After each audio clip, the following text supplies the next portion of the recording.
Good morning, ladies and gentlemen, boys and girls. Welcome to Chilltown Hoops. I'm your host, Jermaine. The youngsters call me OG. My friends call me J-Dub. Let's get to it. You know, whenever I see somebody become the best in their field, it doesn't happen overnight. I don't get involved in the rhetoric of this guy is the best just because of what I've seen right here, right now. No, there's a process. You know, Michael Jackson didn't become the greatest entertainer overnight. You know, I saw him with the Jackson 5. I saw the potential there. Even as a kid, I saw how awesome he was. And then I heard his solo album in Off the Wall. And then I heard Thrill, and I was like, okay, this guy's the best to ever do it. Because I saw the process. And it was just a matter of time before he came there. Same thing with Jordan. I saw what Jordan was becoming. I saw what he did in the 87-88 season. And I saw how awesome he was becoming the great defender that he was becoming the better offensive player every year that he was becoming. And I'm looking at him and I'm saying to myself, this dude's going to be the best player in the game. Just give it some time. He ain't there yet. He's putting it together. He's not there yet. But he's putting it together and he's going to be the best player in the game. Just give him some time. Same thing with James. When I watch James over the course of his career, I'm watching this guy and I'm saying this guy's going to be the best player in the game. Give it some time. I feel the same way about Jason Tatum. Every year this guy has improved. Every year. His scoring has improved. His IQ has improved. He's getting better every year. And he's in year 5, and we have to recognize the fact that he's still young. This dude just turned 24 years old. He's in year 5 and he just turned 24. When I think about the better players in the game or the best players in the game, like for example, Kobe Bryant, for example. We started talking about Kobe Bryant being the best player in the game around 2002, 2003. Like we started to have serious conversations about him being the best player in the game. That was year 6, year 7. Jason Tatum is in year 5. He still hasn't put it together yet, but he is putting it together. He still hasn't gotten that in between yet. The game hasn't slowed down for him just yet, but it will. And this experience right here, going deep into the playoffs, going this far into the playoffs, now that experience is going to start to catch up. And the game is going to start to slow down. He's going to see things different. And the reason why he's going to see things different is because y'all seen this before. You can't keep getting to a specific spot and just stop it. You know, eventually you have to get over that hump. You have to. If we're going to start talking about you in that conversation, you have to. And I think Jason Tatum is absolutely doing that. No doubt about that. I thought the Miami Heat did a great job early. The plan was obvious what it was early. And the plan was to speed the game up. We're going to, as good as Miami's defense was, we think we're more talented than you on offense, and we're going to test your transition defense. And they did that. But I also think that was to their detriment as well. Why? Because late in the game, they slowed the game down. Speeding the game up is what got them ahead and what kept them ahead. And I saw that Miami was going to fight back. I wasn't surprised about Miami putting up the fight that they put up where they would go on 11-0 runs. They would go on 8-0 runs. That's part of the game. You're going to have that. The question is can you withstand that? Right? So with about 7 minutes left in the game, Marcus Smart is clapping at Grant Williams. Let's go. And Grant Williams wants to slow the game down. Marcus Smart wants to keep the tempo up. And the reason why he wants to keep the tempo up is he wants to keep them on their heels. Right? So if he keeps them on their heels, we get late into the game, that starts to wear on them. We're prepared to play like that. In fact, that was our game plan. We don't think you're prepared to play like that. And offensively, you can't counter when you're playing that fast, when you have to defend that fast. Boston did a good job of holding on at the end, which it did get a little questionable at the end. Yes, it did. And once again, it was because they slowed the game down. Absolutely, it was because they slowed the game down. I'm not at all. I don't have a problem at all with Jimmy Butler taking that 3. Pat Riley made it crystal clear to me in 1994 when he said, you ride with who got you there. We're not here. I don't mean in the Eastern Conference Championship or Game 7. I mean in the Eastern Conference Championship, in the playoff. We're not here without Jimmy Butler. We not. And Jimmy Butler is a guy who, he barely shot 30% on the long ball, sure, and he made 5 of them in Game 6. But we riding with him. We're absolutely riding with him. And I can understand how big that shot is. He makes that shot, they go up. And that puts Boston in the chokehold. That might end them. Well, he should have went after him. Well, there's no reason for me to think like that when we're in the moment. He's the reason why they're in the position that they're in. And I have no problem with Jimmy taking that shot. None whatsoever. I thought Boston did a good job in keeping them at bay, in countering every run that the Miami Heat made. Every run that the Miami Heat made, they stayed focused, they stayed poised. Because that's part of the game. They knew that. Yo, these guys are going to make a run, and we got to counter it with our own run. And how do they do that? We speed the game back up. And once they speed the game back up, now that slows Miami down. And since we're on the subject of slowing down, I want you guys to slow down with the logic of Miami needs another superstar. What I want you to do is I want you to start holding these guys accountable. You guys are so quick to, yo, they need another superstar. They need to hold Bam accountable. Bam's numbers have gone down every year in the playoffs. He went from 18 to 16 to 13. And why is that? The reason why that is because his role offensively has not been defined. We don't know exactly who he is. He a number 2? Is he the guy that we go to?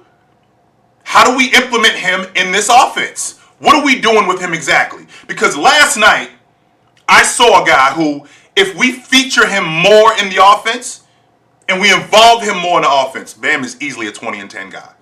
Easily he's a 20 and 10 guy. I see the athleticism there. I see the skill set there.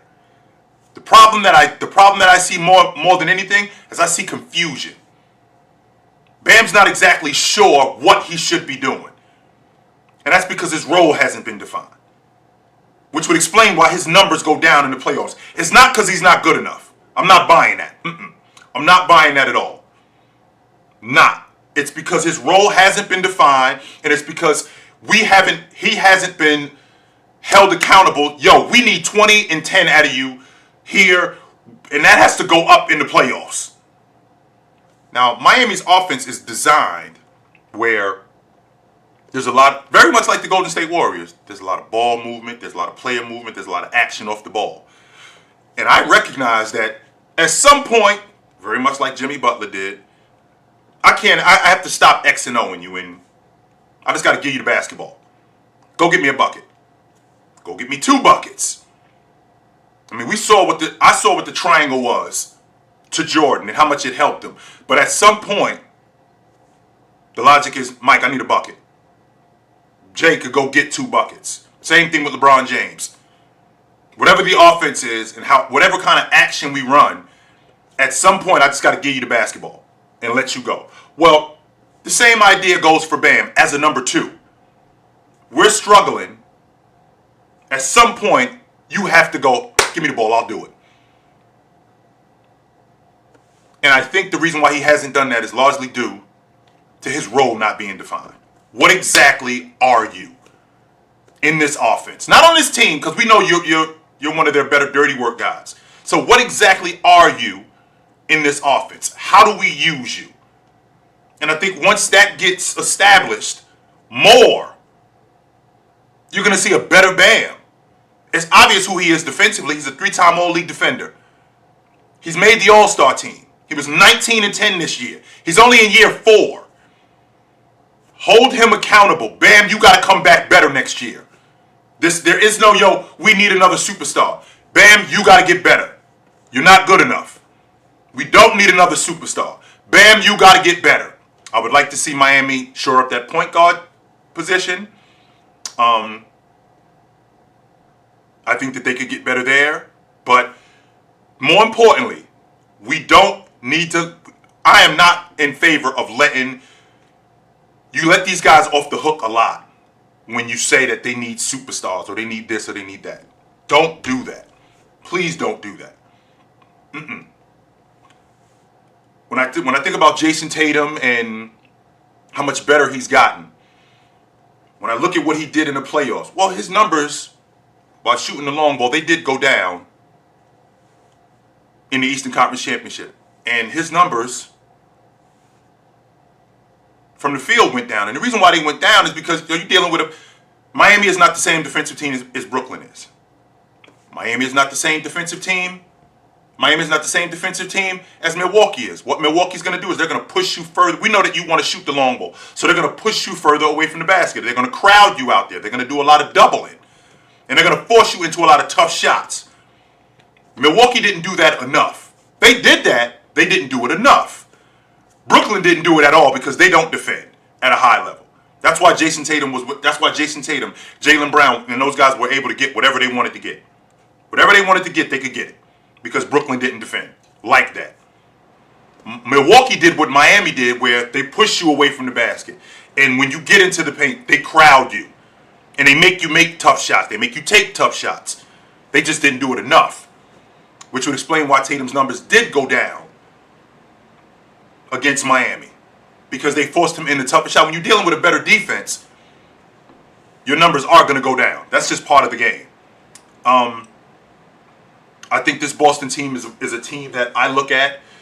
I can't say with 100% certainty that they're going to be back next year because I think Milwaukee's going to be back, but I think this Boston team is going to be around for a while. So you better get used to seeing them. You better get used to seeing them because they're going to be around for a long time.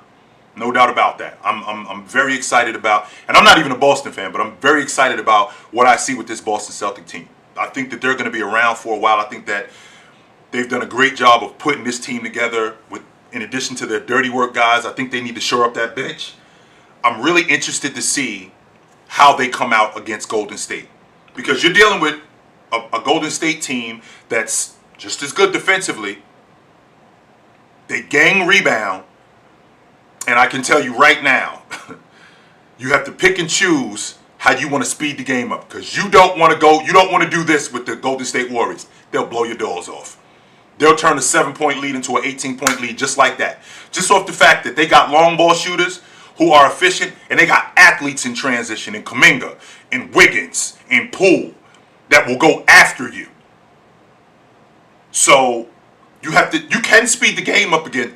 Boston will speed the game up against them, but they have to be very careful about when they do it and how they do it. Because we can't play fast against these guys the entire game. They'll blow us away. They'll destroy us.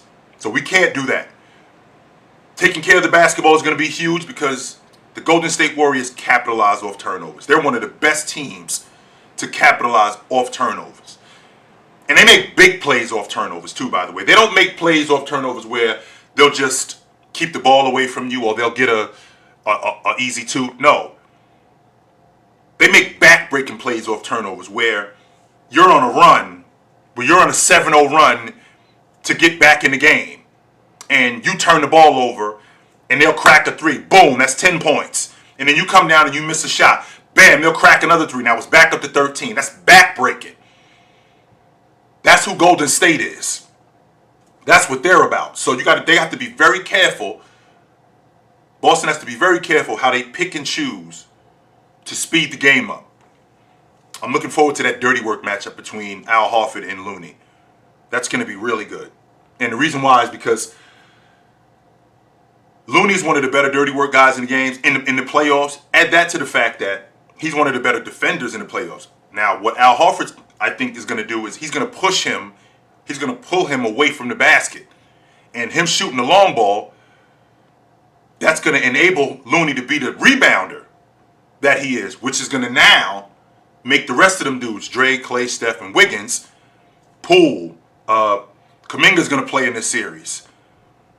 Make those guys now gang rebound even more. I think that Golden State's got a really good opportunity to win this thing. I think they're better offensively. I think that they're just as good defensively. I think the difference in this game is going to come down to our vets at the end. Because we have enough athletes to keep us in the game. we're smart enough to keep us in the game. The question is, can our vets finish it? And I trust Golden State's vets now more than I trust Boston's vets. I think this series ends in 6, and I think it's going to be a great series. I'm really interested in watching it. So I'm still here, guys, and I'm going to be here for as long as you want me to. So I'll see you soon, but until then, take it light, but take it.